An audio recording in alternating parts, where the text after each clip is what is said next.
কোথাও বজ্রপাত হলে উঁচু গাছপালা বা বিদ্যুতের খুঁটির নিচে আশ্রয় নেওয়া যাবে না। ধান ক্ষেত বা বড় মাঠে থাকলে তাড়াতাড়ি নিচে হয়ে যেতে হবে। বজ্রপাত হওয়ার উপক্রম হলে কানের আঙুল দিয়ে চোখ বন্ধ করে নিচু হয়ে বসতে হবে, কিন্তু মাটিতে শুয়ে পড়া যাবে না।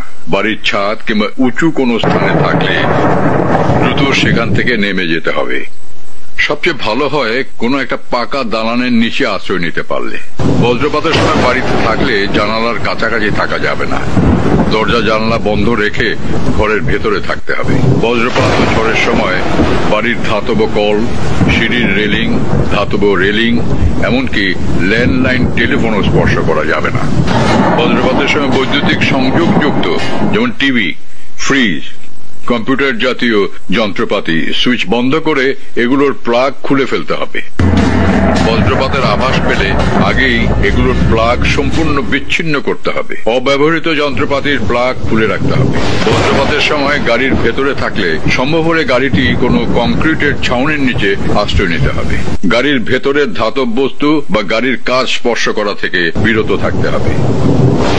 বজ্রপাতের সময় নদী, পুকুর, জলাবদ্ধ কোনো স্থানে থাকা যাবে না।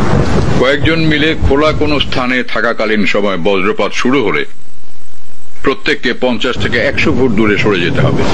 বজ্রপাতের সময় চামড়ার ভেজা জুতা বা খালি পায়ে থাকা খুবই বিপজ্জনক। এই সময় বিদ্যুৎ অপরিবাহী রাবারের জুতো ব্যবহার করতে হবে। হঠাৎ করে যদি চুল খারাপ হয়ে যায়, ত্বক শিরশির করে বা বিদ্যুৎ অনুভূত হয়, আশেপাশের ধাতব পদার্থ কাঁপতে থাকে বা ক্রিং ক্রিং শব্দ যদি কানে আসে, তবে বুঝতে হবে আশেপাশে বা এখানে বজ্রপাত হবে।